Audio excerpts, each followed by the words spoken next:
Bismillahirrahmanirrahim. Assalamualaikum warahmatullahi wabarakatuh.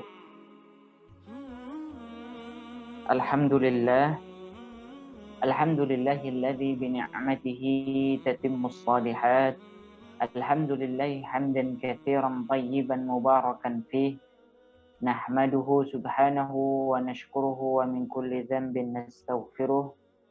ونشهد أن لا إله إلا الله وحده لا شريك له ونشهد أن محمدا عبده ورسوله سبحانك لا علم لنا إلا ما علمتنا إنك أنت العليم الحكيم اللهم انفعنا بما علمتنا وعلمنا ما ينفعنا وزدنا علما تنفعنا به يا رب العالمين Allahumma ati nufusana taqwaha wa zakkiha wa anta khairu man zakkaha wa anta waliyuha wa maulaha ya rabbal alamin. Ibu-ibu sekalian, jamaah Majelis Ta'lim Al-Islah yang semoga dimuliakan Allah Subhanahu wa taala. Bersyukur kita kepada Allah atas segala limpah di mana kita dapatkan, yang kita rasakan. Haruslah senantiasa kita upayakan untuk lebih bisa mendekatkan diri kita kepada Allah Subhanahu wa taala. Karena di antara indikasi kenikmatan yang ada pada seorang hamba itu menjadi sebuah anugerah, kenikmatan, manakala kenikmatan-kenikmatan yang dia dapatkan bisa meningkatkan iman dan ketakwaannya kepada Allah Subhanahu wa taala. Namun sebaliknya, tanda sebuah nikmat itu menjadi sebuah petaka keburukan bagi kita adalah manakala kenikmatan-kenikmatan ini justru menjauhkan kita dari Allah, justru melalaikan kita darinya, justru membuat kita lebih ingkar, menjadi ingkar terhadap segala apa yang menjadi ketetapan-ketetapan Allah Subhanahu wa taala.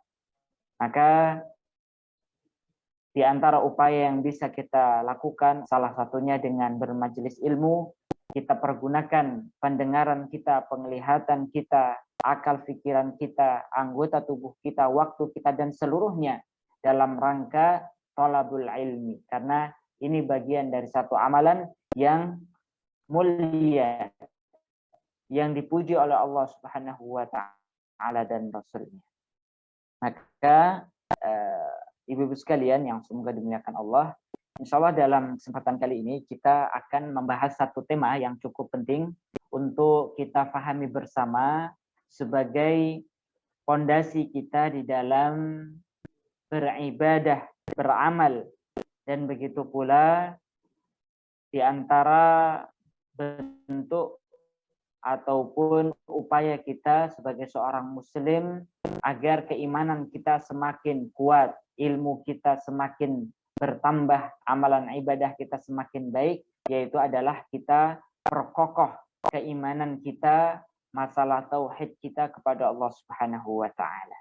Baik, ibu-ibu sekalian yang semoga dimuliakan Allah, kita akan membahas dalam kesempatan kali ini yaitu membahas tentang wasatiyah Islam, ya, melawan ataupun lawannya adalah Islam modern. Nah, ini bagaimana alur pembahasannya, maka ibu-ibu sekalian diharapkan bisa mengikutinya dengan baik. Baiklah, terlebih dahulu dengan salah satu prinsip yang harus dipegang oleh setiap muslim, ya, setiap orang yang senantiasa berupaya untuk menguatkan akidahnya terutama di akhir zaman ini, yaitu adalah menjadi umat pertengahan, ya, menjadi umat pertengahan. Menjadi umat pertengahan ini merupakan salah satu perintah Allah Subhanahu wa taala dalam Al-Qur'an. Ya, coba kita buka dalam surat Al-Baqarah ayat 143. Ya, surat Al-Baqarah ayat 143. Ayat 1. Silahkan Ibu.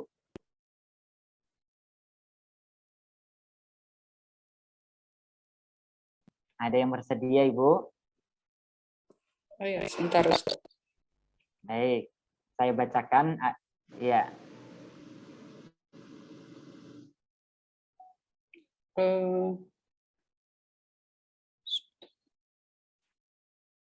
Surat Al-Baqarah 143. Dan demikian pula, kami telah menjadikan kamu umat Islam, umat pertengahan, agar kamu menjadi saksi atas perbuatan manusia dan agar Rasul Muhammad menjadi saksi atas perbuatan kamu. Kami tidak menjadikan kiblat yang dahulu kamu berkiblat kepadanya, melainkan agar kami mengetahui siapa yang mengikuti Rasul dan siapa yang berbalik ke belakang. Sungguh pemindahan kiblat itu sangat berat, kecuali bagi orang yang telah diberi petunjuk oleh Allah. Dan Allah tidak akan menyia-nyiakan imanmu. Sungguh Allah Maha Pengasih, Maha Penyayang kepada manusia. Baik. Baik, Ibu-ibu sekalian. Surat Al-Baqarah ayat 143 ini berbicara tentang untuk menjadi umat pertengahan. Wa kadzalika ja'alnakum ummatan wasata. Dan demikian pula kami telah jadikan kalian umat Islam sebagai umat yang pertengahan. Tujuannya untuk apa? Litakunu syuhada'a 'alan nas wa yakuna ar-rasulu 'alaikum syahida. Agar kamu menjadi saksi atas perbuatan manusia dan agar Rasulullah Shallallahu alaihi wasallam, Nabi Muhammad menjadi saksi atas perbuatan kita. Ya, kita cukupkan sampai sini. Nah, Ibu-ibu sekalian yang semoga dimuliakan Allah, perintah Allah Subhanahu wa taala kepada umat Islam yaitu adalah untuk menjadi ummatan wasata, umat yang pertengahan. Apa makna daripada ummatan wasata? Ya, umat yang pertengahan yaitu agar umat Islam memiliki sikap wasatiyah, sikap pertengahan. Ya. Nah, apa makna daripada wasatiyah, sikap wasatiyah ataupun ummatan wasata yang disebut di dalam ayat ini? Maka menurut para ahli tafsir diantaranya adalah Imam Al-Tabari, kemudian Imam Ibnu Katsir dan lainnya, beliau menjelaskan makna daripada ummatan wasata ini. Yang pertama, ya, makna daripada ummatan wasata itu artinya adalah al-udul. Ini yang pertama. Ya. Umat yang adil. Ummatan wasata itu artinya adalah umat yang adil. Kita diperintahkan untuk menjadi umat yang adil. Ya. Dan umat yang adil ini maknanya adalah apa? Maknanya adalah seseorang tidak berlebih-lebihan, ya. Artinya seimbang dalam kehidupannya, memiliki sikap keseimbangan dalam hidup, tidak berlebih-lebihan dan tidak juga meremehkan. Ya. Ini makna umat yang adil. Ya. Dan begitu pula makna yang kedua daripada ummatan wasata itu artinya adalah al-khairiyah, ya, yaitu umat pilihan ataupun al-khiyar, yaitu umat pilihan. Bagaimana firman Allah di dalam ayat yang lainnya, kuntum khairu ummatin ukhrijat linnas ta'muruna bil ma'ruf wa tanhauna 'anil munkar. Baik, jemaah yang dimuliakan Allah. Jadi makna yang kedua yaitu adalah umat pilihan. Allah telah memilih kita, mengistimewakan kita dari umat-umat yang lainnya. Kata Allah, kuntum khairu ummah. Kalian ini, umat Islam ini adalah sebaik-baik umat. Kita lebih utama daripada umatnya Nabi Nuh, umatnya Nabi Musa, umatnya Nabi Isa, dan lain sebagainya. Ya. Maka mengapa kita menjadi umat yang dipilih oleh Allah Subhanahu wa taala? Karena kita juga memiliki sikap adil itu tadi, ya. Dan dari sini juga jamaah sekalian, makna wasata ini artinya adalah tengah. Jadi kalau bahasa Arabnya tengah itu adalah wastun, yang artinya tengah. Makanya disebut wasit. Wasit itu berasal dari kata bahasa Arab, ibu-ibu sekalian, yang artinya seorang wasit itu harus memiliki sikap adil, ya. Tidak boleh condong ke satu tim atau tim yang lainnya, tidak boleh. Dia harus adil, berdiri di tengah-tengah, ya. Tidak boleh condong ke salah satu pihak. Nah, itu wasit, ya. Harus memiliki sikap adil itu, ya. Makanya dari sini, ya ibu-ibu sekalian yang semoga dimuliakan Allah Subhanahu wa taala, ketika kita berbicara tentang masalah perintah Allah, ihdinas siratal mustaqim, ya Allah tunjukilah kami jalan yang lurus, ya. Maka ini adalah jalan orang-orang yang adil. Ya, tidak sebagaimana ghairil maghdubi alaihim waladhdallin. Tidak sebagaimana, jangan sampai kita termasuk orang-orang yang Allah murkai, ya. Yang Allah murkai yaitu adalah orang-orang Yahudi, dan orang-orang yang Allah sesatkan yaitu adalah Nasrani. Mengapa? Ya, karena orang-orang Yahudi itu, ibu-ibu sekalian, mereka punya ilmu tapi tidak mau mengamalkannya. Sebaliknya orang-orang Nasrani Allah sesatkan karena mereka beramal tanpa berdasarkan ilmu. Ya. Maka dua hal ini ekstrim kiri dan ekstrim kanan. Maka seorang muslim umat Islam harus berdiri di tengah-tengah, yaitu adalah tidak ekstrim kiri dan tidak ekstrim kanan. Ya. Baik jemaah yang dimuliakan Allah Subhanahu wa taala. Jadi dari sini kita bisa pahami salah satu karakter umat Islam yang harus dimiliki, dan ini merupakan perintah dari tafsir, memiliki dua makna. Umat yang adil itu adalah umat yang berada di pertengahan. Begitu pula umat yang terpilih, ya, umat yang terpilih. Umat Islam adalah umat yang Allah Subhanahu wa taala pilih. Allah pilih lebih utamakan daripada umat-umat yang lainnya. Maka dari sini, ya ibu-ibu sekalian, kita dalam kehidupan ini harus berupaya untuk aspek kehidupan kita, dalam segala sisi kehidupan kita.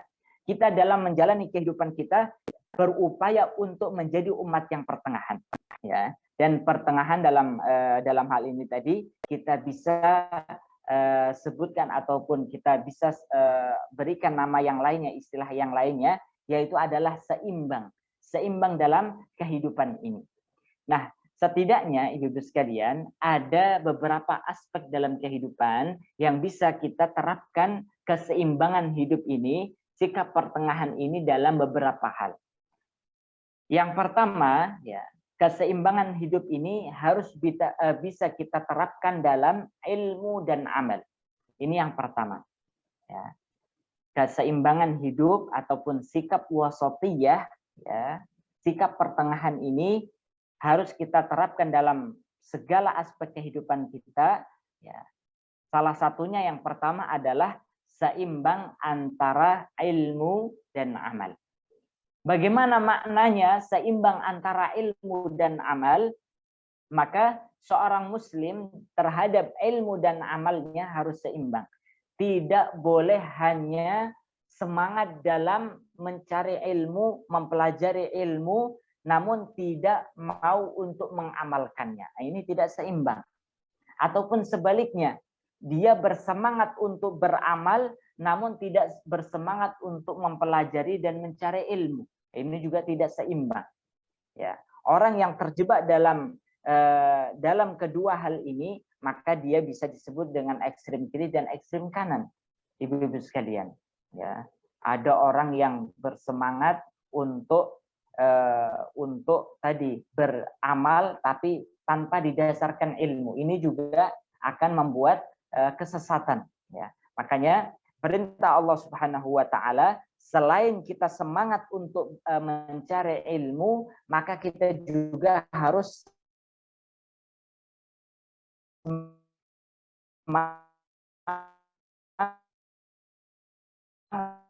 untuk beramal. Jika seseorang itu beramal tanpa ilmu, ya.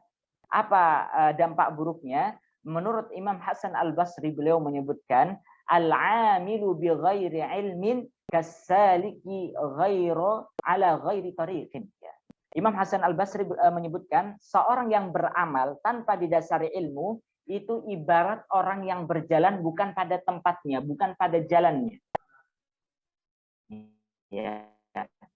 Dia tidak akan bisa sampai kepada tujuan. Ibu mau perjalanan ke arah Bandung misalnya. Jalan yang dipakai malah justru kebalikannya, ya. Misalnya ke arah manalah, misalnya ke arah justru ke arah Bekasi atau ke arah ke arah Merak dan lain sebagainya, enggak nyambung, ya.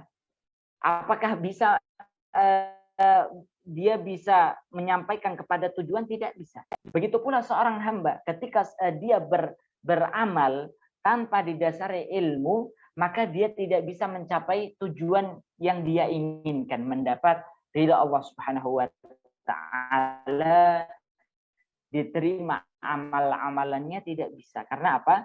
Dia beramal tanpa ilmu. Maka sama seperti orang yang berjalan bukan pada jalannya, salah jalan, capek didapatkan iya, ya, capek iya tapi tidak sampai tujuannya, tidak mendapatkan hasil dan buahnya. Ya.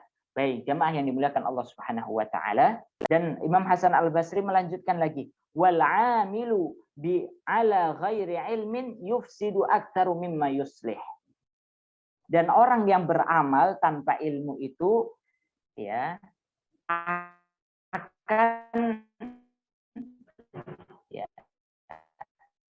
yang dia rusak jauh lebih. Alih-alih mau memperbaiki, namun justru yang dia rusak akibat daripada amal tanpa ilmu itu tadi jauh lebih banyak kerusakannya dibanding perbaikan yang dia lakukan. Ya, contohnya seorang tukang, ya, bukan kita katakan tukang lah, tukang abal-abal mungkin, disuruh untuk renovasi rumah, tapi dia tidak punya ilmu pertukangan.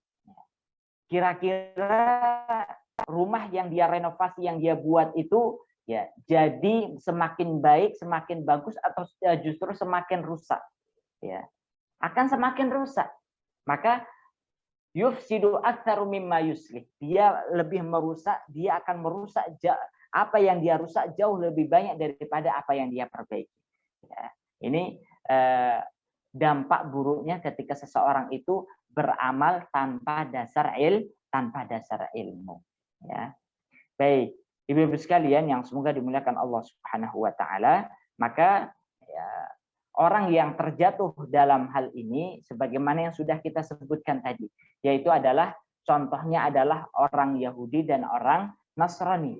Ya, orang Yahudi mereka punya banyak ilmu, ya, punya banyak ilmu, dan bahkan Allah sebutkan dalam Al-Qur'an orang-orang Yahudi itu, ya, ya'rifunahu kama ya'rifuna abna'ahum, memahami, mengerti tentang nubuah akan datangnya Nabi Muhammad, Nabi terakhir, ciri-cirinya Nabi Muhammad itu orang-orang Yahudi jauh lebih memahami dibanding mereka mengetahui anak-anak mereka.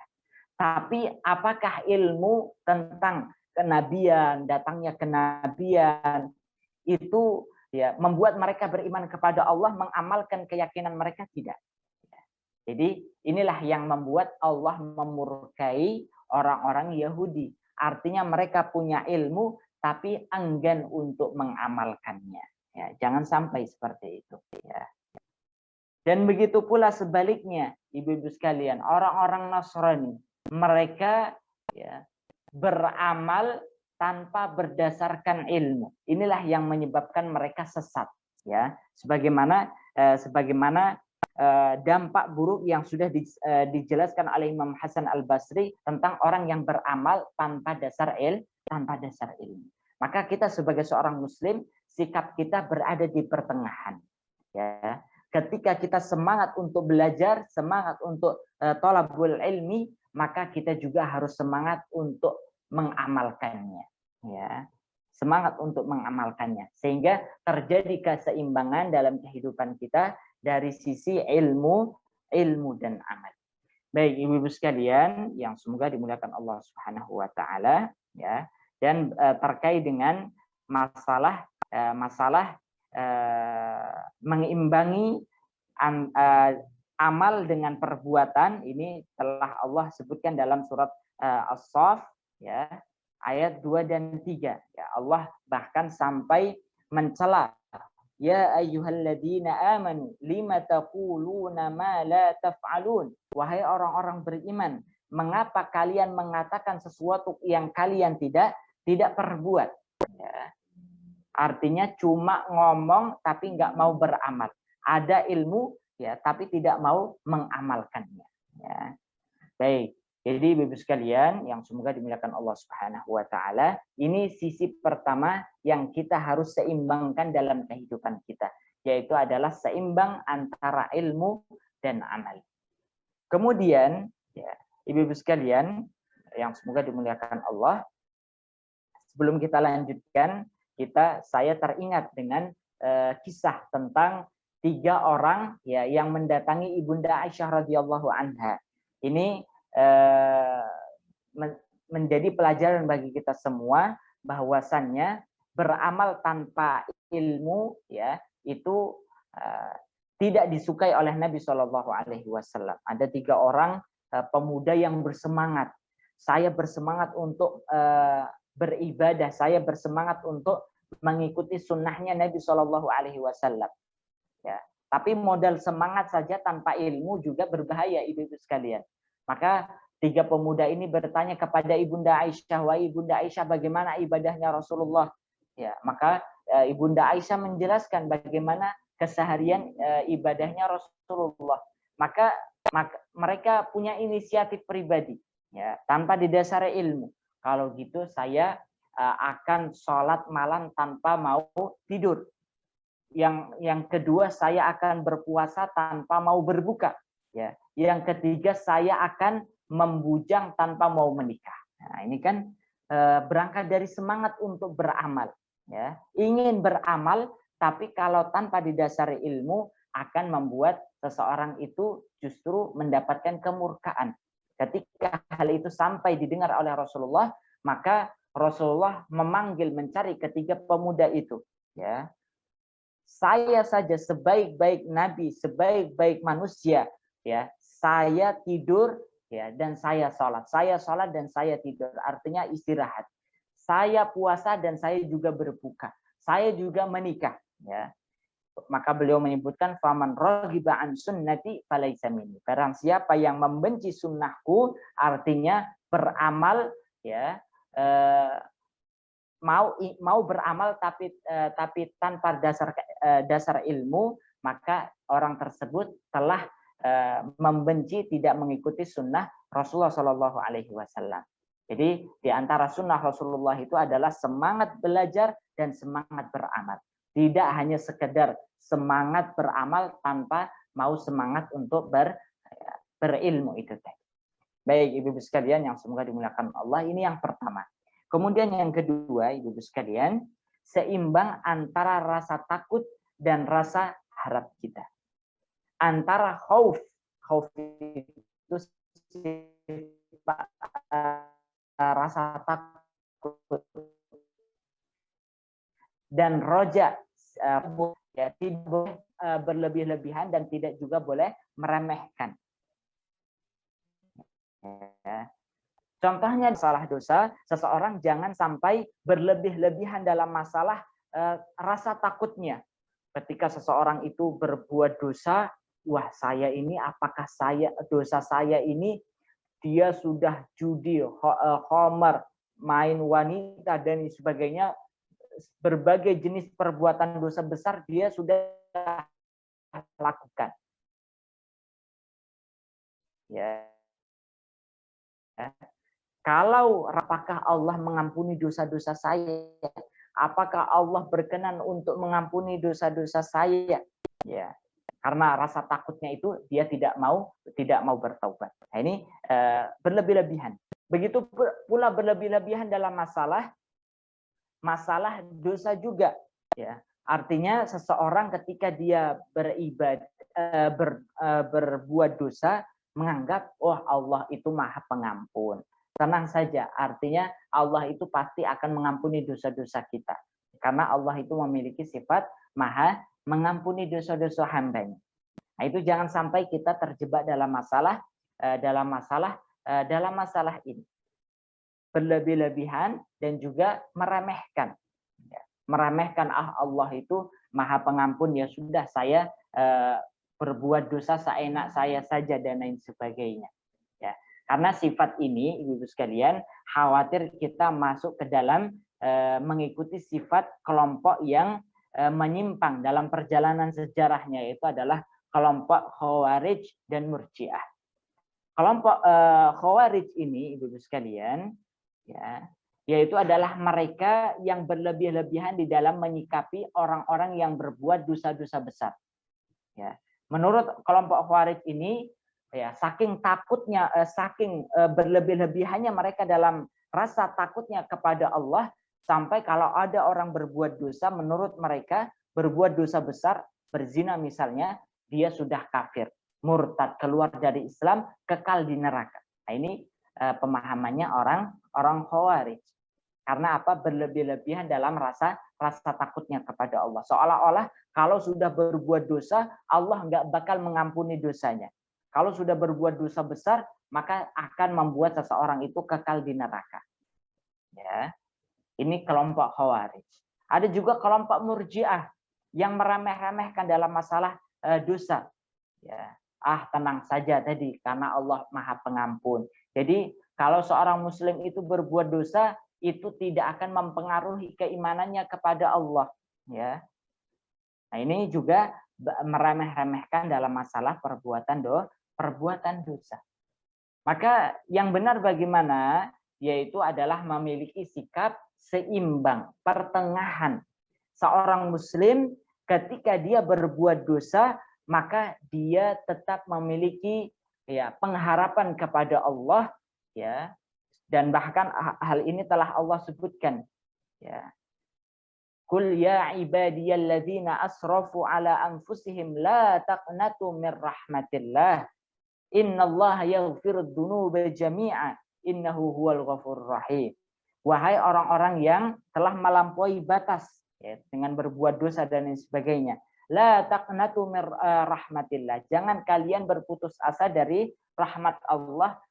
Salah satu bentuknya adalah ampunan Allah Subhanahu wa taala.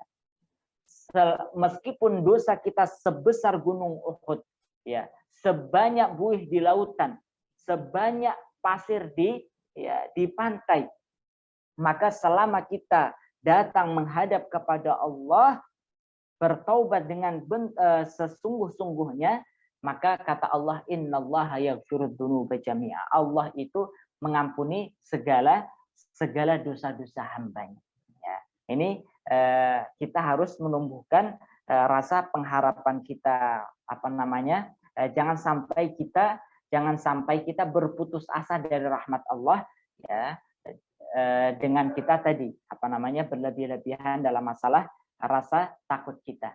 Dan begitu pula, ya, jangan sampai kita juga meremehkan, ya, tenang, Allah itu Maha Pengampun dan sebagainya. Kita happy saja dulu selama masih muda, masih banyak harta dan sebagainya. Tobatnya entar-entaran saja, nanti saja. Jangan sampai seperti itu. Karena ini termasuk orang-orang yang meremehkan. Ya. Seorang Muslim memandang dosa-dosanya itu dengan tidak meremehkan. Ya, tenang, ini kan dosa kecil, tenang aja. Ya, bukan termasuk dosa besar, ya. Nah, itu meremehkan juga. Orang Muslim itu menganggap dosa itu bukan besar kecilnya dosa yang dia lakukan, namun yang dia lihat itu siapakah yang dia maksiati, siapakah yang dia durhakai, yaitu adalah Allah Subhanahu wa taala. Maka para ulama menyebutkan seorang muslim itu terhadap dosanya itu jangan sampai dia meremehkannya. Anggap saja dosa yang dia lakukan itu sebagaimana dia berada di bawah gunung, di mana gunung itu akan menimpa dirinya. Nah, seperti itu. Ini agar seseorang itu tidak meremehkan dalam masalah perbuatan dosanya. Sehingga ketika seseorang muslim memiliki kedua sifat ini secara seimbang, maka dia tidak akan berlebih-lebihan dan tidak juga meremehkan. Ya. Baik Ibu-ibu sekalian, karena sifat memiliki rasa takut dan rasa harap secara seimbang, ini adalah sifat orang-orang beriman. Sebagaimana yang Allah sebutkan dalam surat Al-Isra ayat 57. Ya, surat Al-Isra ayat 57. Allah Subhanahu wa taala menyebutkan ulaika alladzina yad'una yabtaghuna ila rabbihimul wasilah ayyuhum aqrab wa yarjuna rahmatahu wa yakhafuna 'adzabah inna 'adzaba rabbika kana mahdura. Ya. Surat Al-Isra ayat 50-57. Orang-orang yang mereka seru itu, mereka sendiri mencari jalan kepada Rabb mereka Allah Subhanahu wa taala. Siapa di antara mereka yang lebih dekat kepada Allah, ya. Dan mengharapkan rahmatnya, ini rasa harapannya. Wa yakhafuna adzabah, dan takut kepada itu mendekatkan diri mereka kepada Allah Subhanahu wa taala.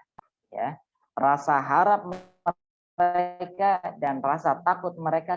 Baik, Ibu-ibu sekalian yang semoga dimuliakan Allah Subhanahu wa taala, ya. Ini sikap yang kedua ataupun aspek yang kedua dalam kehidupan kita yang harus kita terapkan, sikap wasatiyah, sikap pertengahan, sikap keseimbangan, ya, yaitu dalam Allah Subhanahu wa taala. Kemudian adapun yang ketiga, nahan, seimbang, ini harus kita terapkan pada aspek yang ketiga dalam kehidupan kita, yaitu adalah seimbang antara dunia dan akhirat. Ya, seimbang antara apa, Ibu-ibu sekalian? Dunia dan akhirat.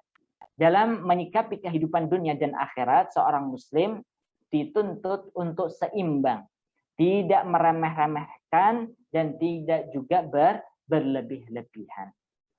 Bagaimana contohnya orang yang meremeh-remehkan dan berlebih-lebihan dalam masalah dunia dan akhirat, Ibu sekalian, yaitu adalah orang yang meremehkan kehidupan dunianya, ya, meremehkan kehidupan dunianya. Saya mau fokus akhirat saja, sehingga meremehkan dunianya.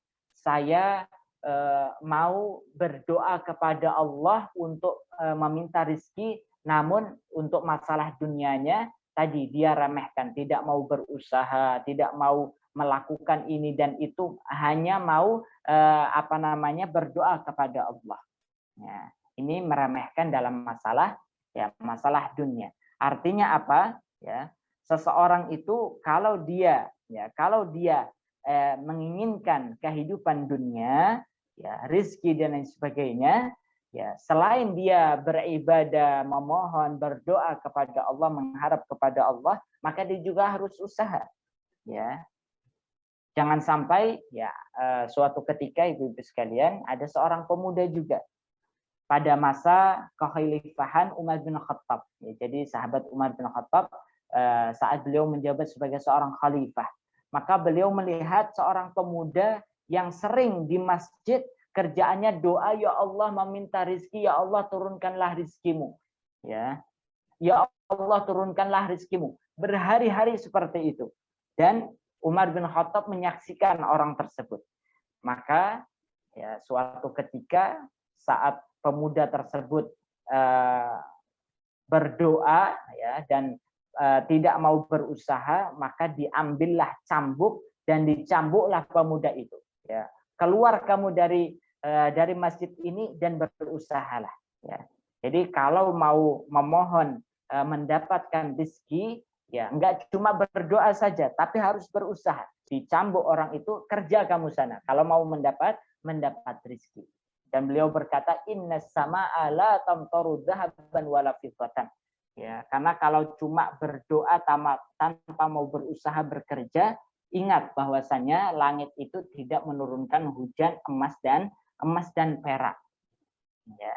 Jadi kalau kita mau mendapatkan rezeki, ya usaha. Untuk hasilnya berapanya itu Allah yang menentukan. Itu yang Allah yang membagikan dalam kehidupan kita. Ya. Ini contoh orang yang meremehkan dunianya dan hanya berlebih-lebihan dalam masalah akhiratnya. Ya. Ada juga orang yang meremehkan akhiratnya, melebih-lebihkan dunianya. Ya. Saking semangatnya mencari dunia, berusaha mencari rizki dan lain sebagainya, hingga pada akhirnya dia lupa akhiratnya. Ya. Sibuk berdagang, sibuk ini, itu, dan lain sebagainya, hingga pada akhirnya sholatnya ketinggalan, meninggalkan sholatnya, meninggalkan bacaan Al-Quran, meninggalkan untuk sedekah, infak, dan lain sebagainya.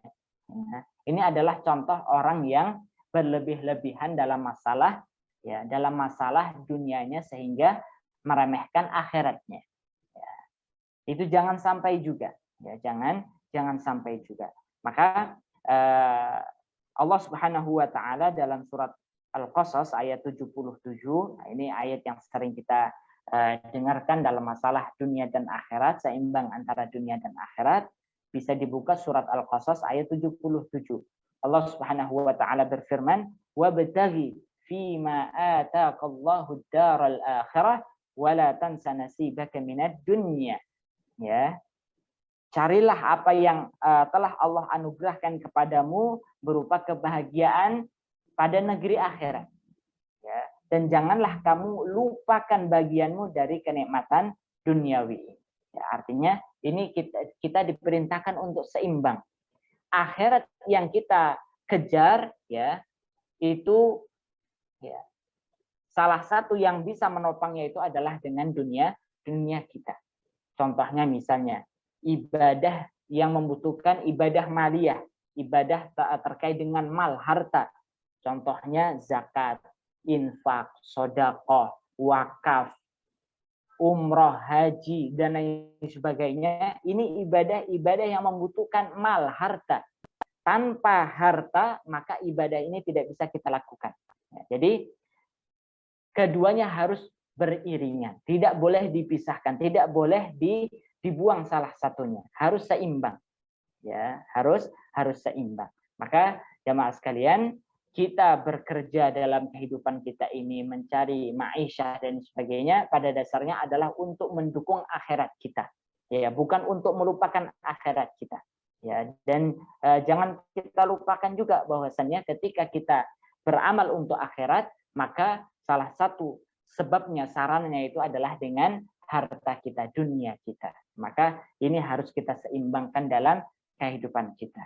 Dan begitu pula sampai-sampai Nabi SAW ya, berdoa dan mengajarkan sebuah doa kepada kita semua, bahwasannya beliau sebaik-baik Nabi, sebaik-baik manusia, tetap meminta akhirat dan juga meminta dunia. Ya. Di dalam salah satu doanya Rasulullah bersabda, berdoa, Allahumma aslih li dini alladhi huwa ismatu amri wa aslih li dunyaya allati fiha ma'ashi. Ya Allah, karena agamaku menjadi benteng urusanku. Dan perbaikilah duniaku, karena dunia adalah tempat kehidupanku, tempat tinggalku saat ini. Nah, ini menunjukkan bahwasannya Rasulullah seimbang. Ya, ketika beliau dalam kehidupan ini kita tidak bisa lepas terhadap kebutuhan akhirat dan dunia. Maka kita harus sampaikan agama kita, ibadah kita, maka kita juga diperbolehkan. Baik, ibu-ibu sekalian yang semoga dimuliakan Allah Subhanahu wa taala, ini adalah 3 aspek ya. Ini adalah 3 aspek yang harus kita terapkan, sikap wasatiyah, sikap pertengahan dalam kehidupan kita. Setidaknya pada 3 hal ini. Yang pertama adalah dalam masalah ilmu dan amal. Seimbang antara ilmu dan amal. Kemudian yang kedua, seimbang antara rasa khauf dan roja kita. Rasa takut dan pengharapan kita kepada Allah harus seimbang. Ya. Dan yang ketiga, seimbang antara dunia dan akhirat. Ya, meskipun masih banyak lagi yang perlu untuk kita seimbangkan, setidaknya pada 3 aspek ini. Nah, ibu-ibu sekalian yang semoga dimuliakan Allah Subhanahu wa taala,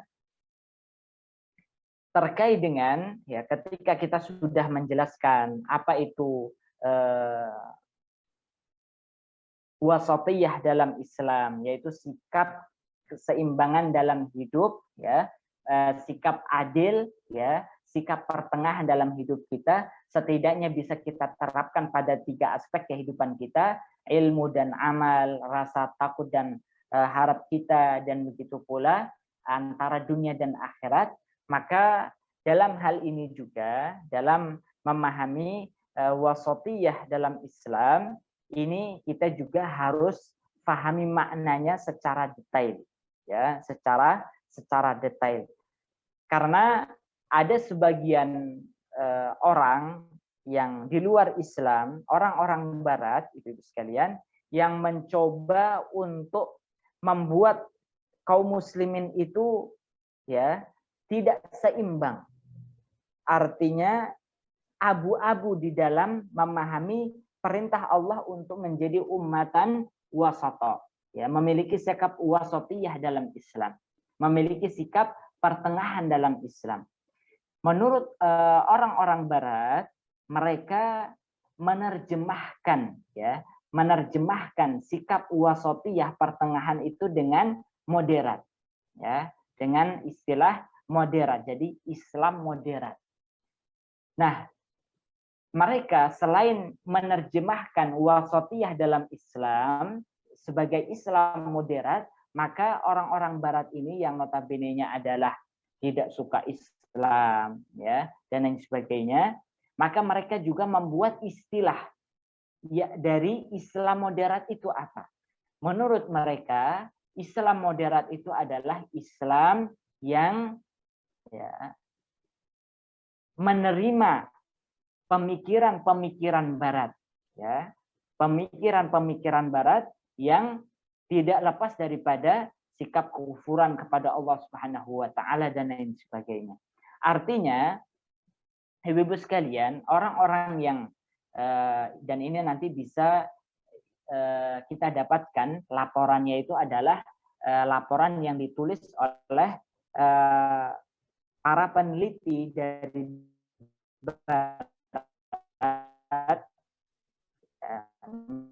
Mereka semacam membuat satu jurnal ataupun satu lembaga penelitian barat yang mereka itu ya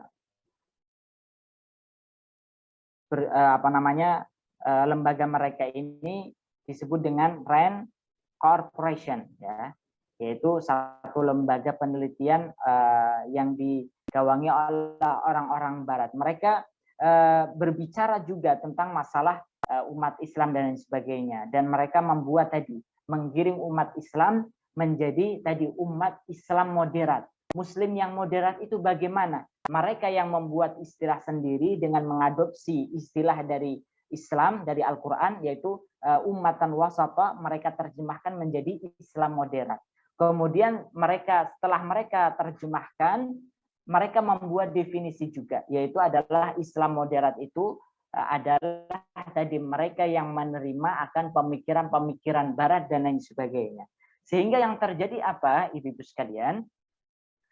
Umat Islam diminta untuk ya, dari segi pemikirannya dan lain sebagainya, diminta untuk menerima sebagian keyakinan-keyakinan yang ya bagi kita itu sudah final, ya, sudah final, sudah menjadi hal-hal prinsip, namun menurut mereka itu harus diterima sebagai konsekuensi dari istilah Islam moderat itu tadi.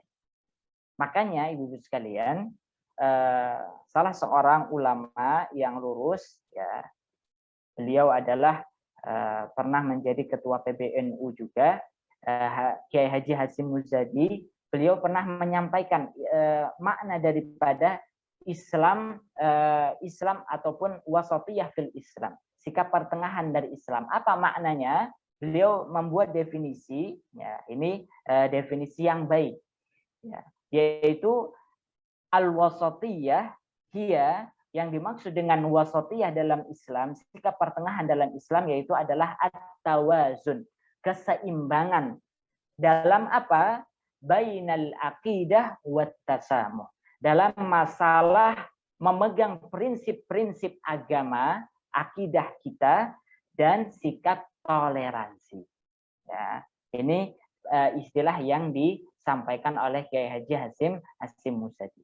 Artinya apa, ibu-ibu sekalian? Dalam memahami Islam wasatiyah ini, yang pertama jangan sampai kita terjebak pada istilah dan pengertian yang dibuat oleh orang-orang Barat. Ya. Kemudian kita harus mengikuti mereka. Kalau tidak, kalau mau menjadi Islam moderat ini pengertiannya seperti ini. Ini harus hati-hati ibu sekalian. Fala man'ati, orang-orang kafir dalam pemikiran yang mereka buat, jangan sampai kita ikuti mereka. Ya. Apa yang dijelaskan oleh Kiai Haji Hasyim Muzadi ini adalah benar. Artinya mendudukkan pengertian daripada wasatiyah Islam, sikap pertengahan seorang muslim itu adalah seseorang selain dia berpegang teguh terhadap prinsip-prinsip Islam yang tidak boleh diganggu, tidak boleh dirubah-rubah, ya, sebagai agama yang boleh kita ubah-ubah, karena firman Allah dalam Al-Quran, Inna dina indallahil Islam. Agama yang paling benar, satu-satunya agama yang paling benar diridhoi oleh Allah, ya, dan ini harus diyakini oleh setiap muslim, yaitu adalah agama Islam. Nah, ada orang-orang yang tadi mengusung pemikiran Islam moderat dan sebagainya, menyampaikan kalau menjadi Islam moderat itu jangan sampai kita menganggap Islam itu menjadi satu-satunya agama yang paling benar. Ya, jangan merasa paling benar sendiri. Nah, ini pemikiran dari orang-orang yang mengusung Islam moderat itu tadi. Jadilah Islam yang moderat, menerima pemikiran-pemikiran Barat dan lain sebagainya. Ya, jadi prinsip Islam itu ingin digoyahkan, ingin diabu-abukan. Ya, padahal ini sudah menjadi prinsip yang tidak boleh kita rubah.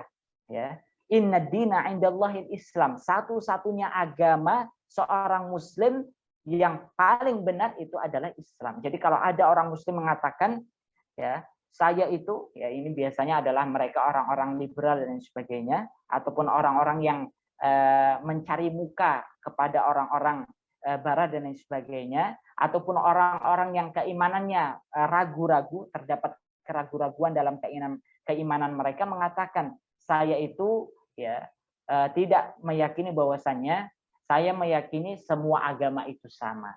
Semua tidak, jangan merasa paling benar sendiri. Ya. Bisa jadi mereka ada kebenaran dan lain sebagainya. Nah, sehingga yang terjadi apa? Sikap abu-abu, tidak jelas keyakinan kita dan lain sebagainya. Ya. Jadi kalau kita menganggap ini sudah, kita meyakini bahwasannya hanya Islam yang paling benar, ini harus kita pegang prinsip ini. Tidak boleh kita goyahkan, tidak boleh kita tawar-tawar, nggak boleh.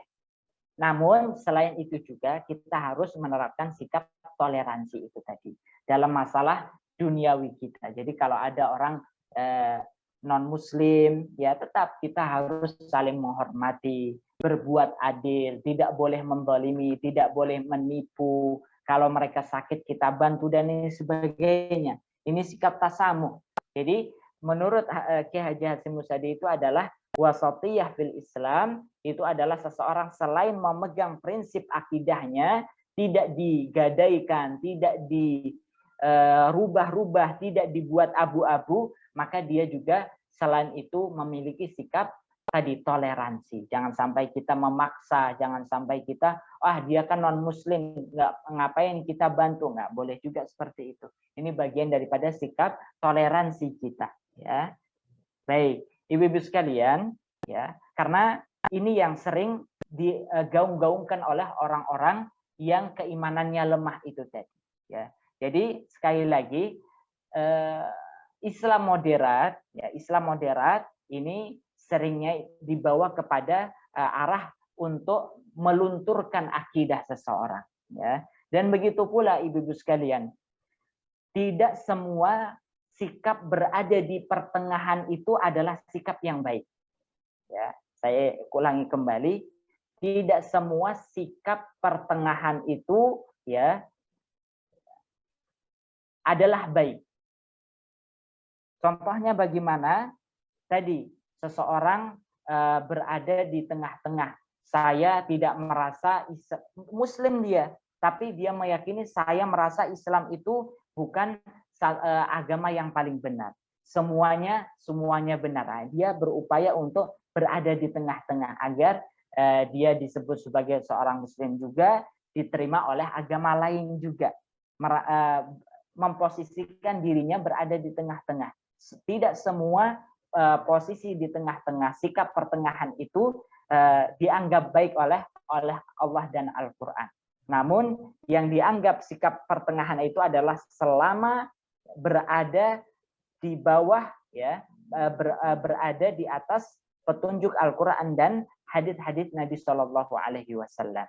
Ya, jadi kalau misalnya sikap pertengahan itu adalah seluruhnya baik, maka bagaimana yang diungkapkan oleh para ulama, bahwasannya sikap Abu Thalib itu bisa jadi itu yang paling baik, ya.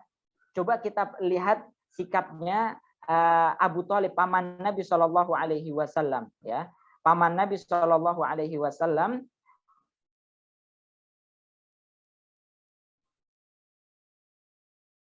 yaitu adalah tidak berpihak pada tidak menerima Islam secara utuh, artinya tidak masuk Islam, dan juga tidak meninggalkan agama leluhurnya. Nah, ini sikap yang diambil oleh paman Nabi Abu Thalib. Ya. Jadi ini sikap pertengahan, namun tidak dibenarkan dalam Islam. Ya. Dan inilah kebanyakan orang-orang sekarang, ibu-ibu sekalian, orang yang keimanannya lemah, merasa ini adalah mungkin sikap terbaik, padahal sikap yang salah. Ya, ingin disebut orang yang arif, bijaksana, moderat dan sebagainya, namun justru ini menunjukkan keimanannya lemah, keimanannya abu-abu. Dia telah menggadaikan keislamannya untuk mencari muka kepada orang lain. Ya, baik, ibu-ibu sekalian, jadi jangan sampai kita mengikuti sikapnya Abu Thalib. Ya, tadi tidak ke orang-orang kafir Quraisy dan tidak juga ke umat Islam. Ya, padahal ini adalah sikap yang salah. Kalau sikap yang benar, beliau sebagai seorang Muslim masuk surga, tapi tidak. Ya, jadi ibu-ibu sekalian, ya, maka ini satu hal yang perlu untuk kita ketahui juga dalam masalah memahami wasatiyah dalam Islam, sikap pertengahan dalam Islam. Karena istilah ini, pengertian ini dicoba untuk dikaburkan, ya, dicoba untuk diselewengkan, ya, dengan istilah tadi Islam moderat. Kemudian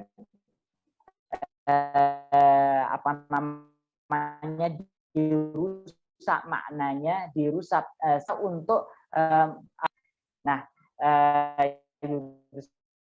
sekalian yang semoga dimuliakan Allah, ya mungkin ini sedikit penjelasan daripada Islam wasatiyah fil Islam, wasatiyah dalam Islam, ya, melawan Islam modern. Nah, ini sebagai judul saja sebenarnya untuk tadi agar kita bisa membedakan mana istilah yang benar dan mana istilah yang sering disalahgunakan oleh orang-orang yang kafir ataupun orang-orang munafik ataupun orang-orang yang imannya lemah. Wallahu a'lam, mungkin sampai sini saja dulu, sisanya kita gunakan untuk tanya jawab. Wallahu a'lam. Jazakallah khair Ustadz atas penjelasannya. Silahkan ibu-ibu yang ada yang mau bertanya. Mungkin perkataan orang yang mengatakan seperti ini, jangan merasa kalau jadi muslim jangan merasa paling benar, menyalah-nyalahkan agama lain dan lain sebagainya. Coba bisa di-share pengalamannya ibu-ibu. Sikap keseimbangan dalam kehidupan ini ada 3 yang harus kita jalankan, Ibu. Apa yang pertama, Ibu? Ilmu dan amal. Ilmu dan amal. Kemudian yang kedua? Yang lain, Ustadz, barangkali. Ya, yang lain siapa, Ibu? Yang kedua? Ya. Ayo, ibu-ibu. Nyimak enggak? Jangan malu-malu Ibu untuk menjawab.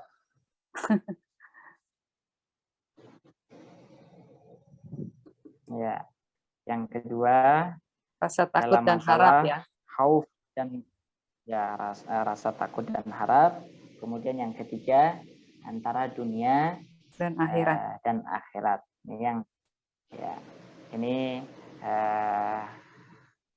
3 aspek dalam kehidupan kita yang setidaknya harus kita terapkan sikap wasatiyah, sikap keseimbangan ya dalam hidup, sehingga kita tidak menjadi orang-orang yang berlebih-lebihan dan juga meremehkan seperti itu. Allahu a'lam. Mungkin prakteknya yang toleransi itu ya Ustadz ya? Iya. Betul. Banyak yang agak kebablasan ya Ustadz ya. Betul. Jadi dalam toleransi ini ya kita harus seimbang juga, artinya jangan sampai berlebih-lebihan juga ya, ataupun meremehkan juga. Ada orang yang berlebih-lebihan dalam masalah toleransi sehingga tadi semua ditolerir misalnya, sampai mau ikut beribadah bersama dan lain sebagainya, mengakui kebenaran mereka. Nah, ini ya, mengakui kebenaran mereka padahal dalam rukun syahadat, ibu-ibu sekalian, ketika kita mengucapkan asyhadu alla ilaha illallah, saya bersaksi bahwa tidak ada ilah sesembahan yang berhak disembah kecuali Allah. Ini rukunnya itu ada 2, ibu-ibu sekalian. Yang pertama adalah ya an-nafyu, ya, yaitu peniadaan, menolak, mengingkari. Jadi la ilaha, tidak ada ilah. Nah, itu kan kita mengingkari. Tidak ada ilah yang berhak disembah kecuali Allah. Jadi kalau ada orang yang mengaku atau benda yang diakui sebagai Tuhan selain Allah, kita tolak, kita ingkari, ya. Bahkan tidak kita akui keberadaannya. Jadi kalau ada orang yang tadi di akhir tahun kemudian memberi selamat, itu bagian daripada menurut para ulama bagian daripada mengakui ya, mengakui Tuhan mereka, ya, kebenaran Tuhan mereka. Selamat misalnya, mengucapkan selamat, apalagi mengucapkan selamat bagi hari raya orang lain, agama orang lain. Ini mengakui sudah secara tidak langsung mengakui akan kebenaran agama mereka. Padahal perintah ketika kita mengucapkan la ilaha, tidak ada ilah yang berhak disembah, itu pertama kita menolak, ya, menolak untuk beribadah. La a'budu ma ta'budun, ya, la a'budu ma ta'budun, aku tidak mau mengibadahi Tuhan yang kalian sembah. Selain tidak mau mengibadahi, mungkin ini tidak ada, ya, misalnya orang yang Muslim mengibadahi sampai mengibadahi Tuhan yang mereka ibadahi, mungkin sampai tidak sampai sini. Tapi tidak cuma itu maknanya, ya. Selain tidak mau mengibadahi, ya, sebagaimana yang diungkapkan oleh Nabi Ibrahim alaihissalam, ya, ini tegas beliau. Laqad kana fi Ibrahim walladzina uswatun hasanah fi Ibrahim walladzina ma'ah, ya, kami berlepas diri daripada apa yang kalian sembah. Wa mimma ta'buduna min dunillah kafarna bikum, kami menolak, mengingkari apa yang kalian sembah, mengingkari, tidak membenarkan, ya. Kafarna bikum, ya.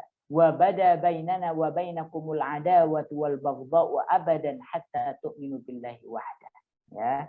Jadi selain tidak mau mengibadahi Tuhan mereka, mengingkari, ya, mereka itu jangan sampai kita menyalah-nyalahkan mereka dan lain sebagainya. Nah, ini belum itu belum sempurna. Jadi selain an-nafyu, menolak, meniadakan, tidak mengakui, tidak membenarkan, al-itsbat, menetapkan illallah, kecuali Allah saja. Jadi kalau ada orang yang mengaku bahwasannya ada Tuhan yang boleh disembah selain Allah, ya, dia tidak berdoanya hanya Allah Tuhan yang berhak disembah, seperti itu. Ini harus kita dalami lagi terkait dengan masalah toleransi. Jangan sampai kita tadi berlebih-lebihan sampai kita membenarkan, menerima dan lain sebagainya. Namun jangan sampai juga kita meremehkan. Jadi kalau ada orang Muslim tidak mau kita tolong, tidak salah, ya, tetap dalam masalah urusan duniawi kita boleh saling tolong menolong, bahkan kalau sakit kita bantu dan lain sebagainya. Ini sikap pertengahan dalam masalah toleransi, ya. Wallahu a'lam. Ya Ustadz, mau tanya Ustadz. Assalamualaikum. Tadi jawabannya putus-putus, Ibu. Ya, ini ada yang bertanya lagi, Ustadz. Boleh ya? Baik, silakan. Ustadz, saya mau tanya. Sekarang kita ini kan harus dengan ilmu, ya. Dengan ilmu kita belajar. Emang itu sangat bagus dan emang diminta oleh Allah kan beriman dengan ilmu. Masalahnya sekarang kadang-kadang orang mengaku ilmunya sudah cukup terus membolak-bolakkan sesuatu yang sudah digariskan sama Rasulullah. Kadang jadi bingung gitu ya. Kita jadi ikut bingung. Nah itu apa harus dilakukan. Terus yang kedua, kalau kita sudah tahu ilmunya begini begitu, kemudian untuk menjaga menjaga istiqomah itu ini kadang-kadang naik turun ya Ustadz, iman Islam itu. Nah itu menurut Ustadz bagaimana untuk menjaga sesuai dengan yang Allah mau gitu. Karena kadang antara ikhlas sama berusaha untuk mengerjakan tuh beti banget, artinya beda tipis banget gitu Ustadz. Nah itu bagaimana? Baik, Ibu sekalian, yang pertama terkait dengan orang yang merasa sudah punya ilmu, namun tadi merusak Islam, ajaran Islam dengan pemikirannya dan sebagainya. Nah ini adalah yang dilakukan oleh orang-orang Yahudi, artinya mereka punya ilmu, tapi dengan ilmu yang mereka miliki digunakan untuk merusak Islam, ya, dengan hawa nafsunya, ya, karena seorang terkadang punya ilmu, tapi karena hawa nafsunya diarahkan kepada arah ini dan itu, ya, sesuai dengan bukan berdasarkan kebenaran. Nah, ini tanggung jawabnya besar di hadapan Allah Subhanahu wa taala. Dia terutama orang yang melakukan hal tersebut, apalagi ketika ilmu yang dia sebarkan salah, ya, artinya menyimpang, kemudian ada orang yang mengikutinya, maka dosa orang yang mengikutinya itu akan dilimpahkan kepada orang tersebut. Nah, ini adalah karena apa? Tidak semua ulama, orang yang memiliki ilmu itu benar, Ibu. Ada yang dimaksud dengan ulama su, ulama yang buruk. Siapa ulama su itu? Adalah mereka yang punya ilmu namun mengkhianati ilmunya, ya. Sebagaimana yang Allah sebutkan tentang orang-orang Yahudi, ya. Waqad nabaduhu wara'a zuhurihim, ilmu mereka itu mereka taruhkan di pundak mereka, artinya tahu ilmu yang benar tapi disembunyikan. Makanya Allah menyebutkan jangan sampai kita menyembunyikan wala taktumuna, ya. Jangan sampai kita menyembunyikan kebenaran yang telah kita ketahui, ya. Jadi inilah pentingnya kita sebagai seorang muslim harus terus belajar, Ibu. Agar apa? Agar ketika ada penyimpangan-penyimpangan yang dilakukan oleh orang-orang yang berilmu, kita bisa menyaringnya, tidak sekedar ikut-ikutan saja, ya. Maka jadi ini pentingnya kita terus belajar, ya, menambah ilmu, kemudian belajar dari banyak ustadz, ya, tidak hanya fanatik dengan satu ustadz saja. Kalau dari ustadz saya mau belajar dari ustadz ini saja, kalau ustadz yang lainnya saya nggak mau. Nah, ini potensi kita akan tersesat itu sangat luas sekali, ya. Dan begitu pula kalau ustadz ini, kalau yang dikatakan ustadz ini pasti benar, nah ini juga potensi seseorang akan tersesat, ya. Sehingga yang perlu untuk kita lakukan apa? Terus semangat belajar, kemudian terimalah kebenaran itu dari siapapun, ya. Dan semakin dalam ilmu kita, insya Allah saringan kita terhadap mana yang benar dan mana yang salah akan mudah untuk kita lakukan.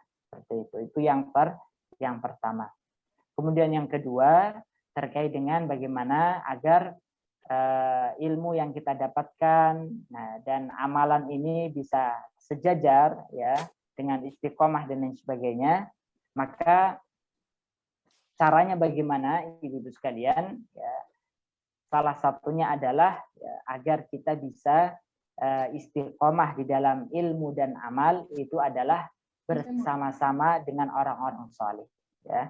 Bersama dengan orang-orang saleh ini menjadi salah satu sebab kita, ya, kita istiqomah di dalam beramal. Tapi kalau kita sendiri, ya, kemudian tidak mau bergabung dengan orang-orang saleh, maka kita akan lama kelamaan akan lemah, ya. Dan pada akhirnya kita akan tinggalkan amalan-amalan kita, ilmu-ilmu kita yang sudah kita dapatkan.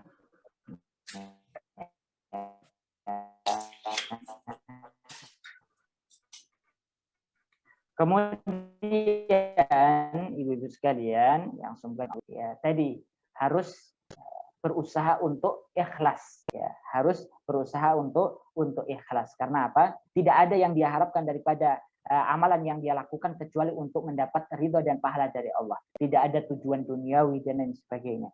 Karena apa? Menurut para ulama menyebutkan maka nalillahi yabqa wa makana li ghairillahi la yabqa, ya. Barang siapa segala hal yang diniatkan untuk Allah itu pasti akan langgeng, bisa dilakukan terus-menerus. Tapi kalau sudah niatnya bukan untuk Allah, pasti tidak akan bertahan lama. Nah, itu kaidah menurut para ulama itu sekalian. Jadi kalau kita ingin istiqomah dalam satu amalan, ya, maka latih diri kita untuk senantiasa ikhlas. Tidak ada yang kita harapkan dari amalan tersebut kecuali untuk mendapatkan ridho Allah.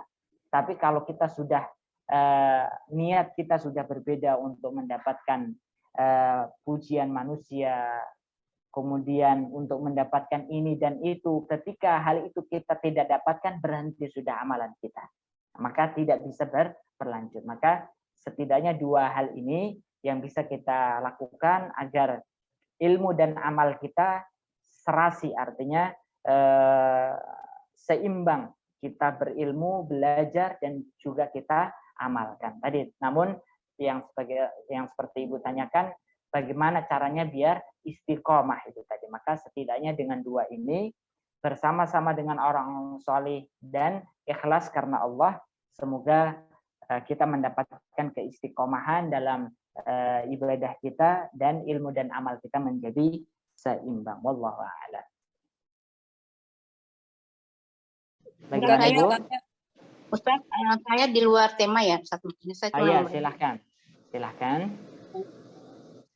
Ada yang non muslim meninggal, Ustaz. Meninggalnya itu dizolim banget, sampai misalnya orangnya dicincang-cincang misalnya. Nah, dia di neraka itu gimana gitu? Maksudnya dia kan tetap bukan muslim, Ustaz. Iya. Di neraka Joshua sama Mbak Kati. Posisi dia di neraka karena dia dizolimi benar-benar dan tidak bisa bela diri, sementara yang jolim itu, yang menjolimi dia itu memang saya sudah paham pertanyaan. Gimana Ustaz? Baik. Ibu-ibu sekalian, ya saya sudah paham, saya sudah bisa tangkap pertanyaannya. Jadi terhadap sesama, terhadap non muslim, ya terhadap non muslim, tetap kita tidak boleh menzalimi, apalagi mengambil hartanya, membunuh Ustadznya lagi signalnya jelek, jiwanya dan sebagainya, itu tidak. Jadi berbeda, membunuh muslim dengan membunuh non muslim itu kadar dosanya berbeda. Namun dua-duanya dilarang. Bahkan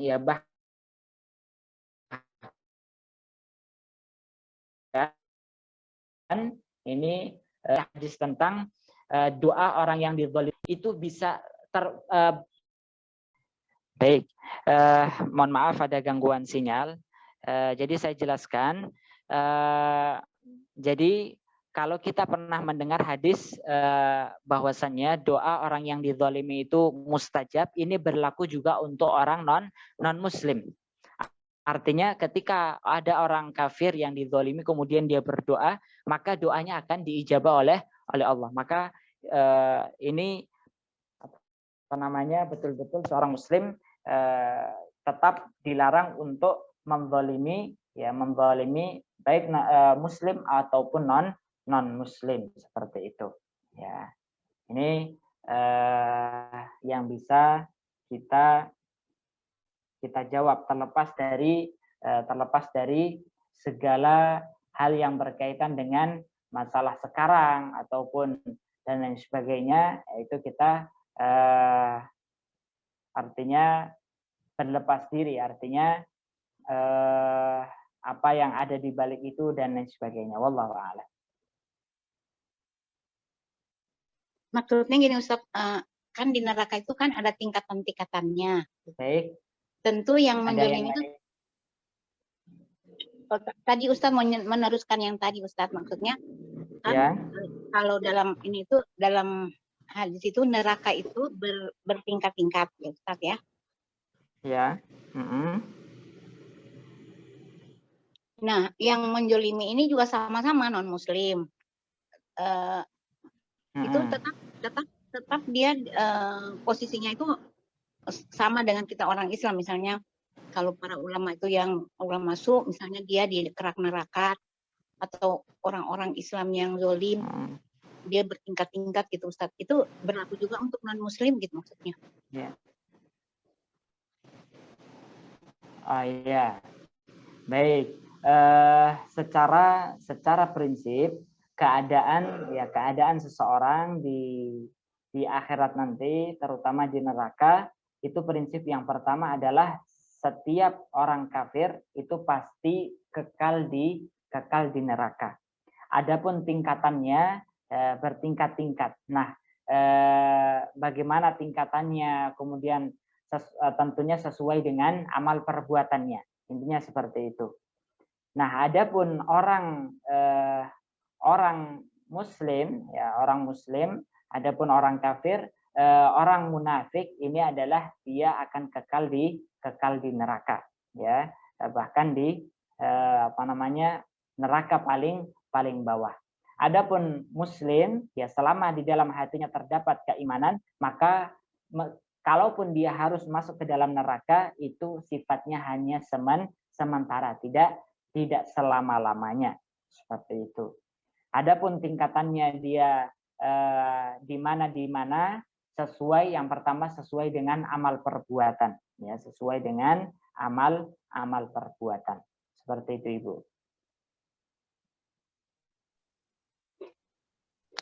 Mungkin saya mau bertanya, menambahkan Iya, pertanyaannya Mbak Ibu Kati. Jadi Ya. kalau seperti itu, orang yang istilahnya orang yang didolimi tadi dengan sesama non-muslim, apakah kan meninggalnya karena dibunuh misalnya, apakah itu juga mempertanggungjawabkan, orang yang membunuh itu akan mempertanggungjawabkan itu sampai bagaimana itu Ustaz? Saya pernah tuh lihat di hadis katanya akan dipanggil orang yang melakukan kedoliman itu, meminta pertanggungjawaban. Itu seperti apa Ustaz? Ya, kalau yang pertama sabda Nabi, al-qatil wal maqtul finnar. Orang yang membunuh dan dibunuh ini kalau ketika kedua-duanya saling berupaya untuk membunuh, maka kedua-duanya di neraka. Karena apa? Yang terbunuh itu kan karena kedua-duanya memiliki niat untuk saling membunuh. Itu yang pertama. Adapun terkait dengan pengadilan, ya pengadilan di akhirat, kita tentunya memiliki keterbatasan dalam masalah ini. Bagaimana Allah menegakkan keadilan. Yang penting yang kita yakini adalah sampai sesama hewan, ya ketika hewan itu bertengkar kemudian tanduknya patah, itu Allah adil, apalagi dengan manusia, meskipun sesama non muslim, ya itu pasti Allah tegakkan keadilannya. Namun bagaimana caranya kemudian dan lain sebagainya, nah itu kita serahkan kepada Allah. Kita memiliki keterbatasan dalam masalah itu. Wallahu a'lam. Itu Ibu. Ustaz, saya mau tanya tentang toleransi lagi, Ustaz. Iya, silakan. Ini kan sekarang di Indonesia udah banyak yang menikah antar agama ya, Ustaz. Itu bagaimana ya, Ustaz? Iya. Baik. Jadi yang pertama untuk hukum wanita dinikahi oleh lelaki non muslim, hukumnya jelas-jelas haram, nggak bisa diganggu gugat lagi, seperti itu. Apapun alasannya, ya dan lain sebagainya, hukumnya haram. Statusnya apa? Kalau tetap menikah, zina, ya. Jadi hukumnya dia termasuk berzina. Anak yang dihasilkan anak zina, ya hukumnya seperti itu. Ini sudah ketetapan dari dalam syariat. Kemudian, ya karena mengapa disebut dengan zina? Karena tidak sah, ya karena hukumnya tidak sah. Kemudian, adapun lelaki muslim menikahi wanita non muslim, nah ini juga pada zaman ini, ya pada zaman ini kita hukumi juga tidak boleh, ya meskipun ada perbedaan para ulama, namun kita untuk hari ini hukumnya tetap tidak boleh. Alasannya apa? Ya tadi karena betapa banyak muslimah pada hari ini. Karena seringnya yang terjadi itu adalah karena rasa cinta, ya cinta membutakan segalanya, ya, sehingga ini kan masih diperdebatkan dan sebagainya, itu mencari-cari alasan, ya, mencari-cari alasan. Bagaimana dia akan mendidik anaknya menjadi anak yang solih solihah ketika ibunya tidak beriman kepada Allah, ya, dan lain sebagainya. Jadi hukum nikah beda agama pada hari ini, saya cenderung mengambil pendapat diharamkan, baik laki-laki Muslim menikahi wanita non-Muslim. Nah, namun yang terjadi pada hari ini, sebenarnya undang-undang di Indonesia sudah cukup ketat, artinya tidak memberikan izin, ya, tidak memberikan izin ketika nikah beda agama seperti itu. Ini sudah sebagai bentuk penjagaan, ya, sebagai bentuk penjagaan, karena undang-undang ini pada dasarnya diadopsi dari undang-undang syariat Islam, ya, alhamdulillah. Namun tinggal bagaimana kita mengedukasi, menjelaskan kepada masyarakat, terutama anak-anak muda di dalam masalah ini. Ya, ini yang menjadi tanggung jawab kita semua kepada anak-anak kita dan lain sebagainya. Wallahu a'lam.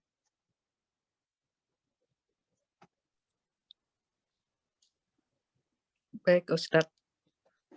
Itu kan juga bingung ya, kan maksudnya kalau secara Islam kan harus akad nikah ya. Ijab kabul. Itu kan kalau antar agama itu nggak bisa dilaksanakan ya, Ustadz ya? Jadi kalau yang terjadi di Indonesia itu salah satunya mengalah, ya. Jadi salah satunya mengalah. Misalnya yang mengalah apakah yang Muslim atau yang non Muslim. Ya, misalnya contoh istrinya suaminya non Muslim menikahi wanita Muslimah, ya secara undang-undang dia harus berstatus Muslim dulu, meskipun Muslim, tapi kalau hanya sekedar pura-pura, maka ini yang sangat harus diwaspadai, ya, karena ini juga menjadi salah satu strategi pemurtadan, ya, pemurtadan di Indonesia, kasus menikahi pura-pura masuk Islam, setelah menikah kemudian berhubungan dan sebagainya, kemudian dia kembali murtad. Nah, ini yang sering terjadi, ya. Atau kalau tidak, yang terjadi adalah mereka keluar negeri, nikah di sana. Adapun di Indonesia mereka tidak punya surat nikah, ya. Jadi surat nikahnya itu didapatkan dari. Baik, Ustadz, jazakallah khair. Yang lain masih ada yang mau tanya? Sepertinya udah nggak ada ya, Pak Kati ya? Iya sih, udah cukup, Pak. Udah. Sepertinya udah tidak ada, Ustadz. Mungkin ditutup dengan doa. Ya. Baik. Ibu-ibu sekalian yang semoga dimuliakan Allah, mungkin inilah yang bisa kita kaji, tema wasatiyah dalam Islam, ya, dan Islam moderat.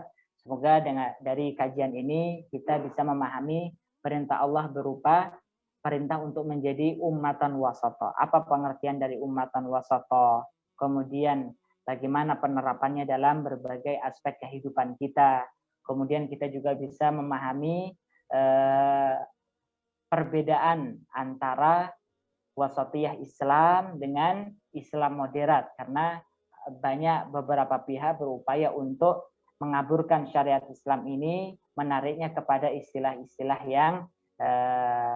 yang buruk, ya, dan ini tentunya akan merugikan akidah umat Islam, melunturkan keyakinan mereka, ya, dan ini harus kita pahami bersama-sama. Semoga dengan ini akidah kita semakin kuat, ibadah kita semakin baik, akhlak kita semakin mulia, dan kita senantiasa memohon kepada Allah keistiqomahan dalam ibadah, dan semoga di akhir hayat kita Allah mewafatkan kita dalam keadaan husnul khatimah. memasukkan kita bersama-sama ke dalam jannahnya. Amin ya rabbal alamin. Mungkin kita akhiri kajian kita dengan membaca doa kafaratul majlis. Subhanakallahumma wa bihamdika asyhadu an la ilaha illa anta astaghfiruka wa atubu ilaik. Aqulu qawli hadza wa astaghfirullah li wa lakum. Assalamualaikum warahmatullahi wabarakatuh.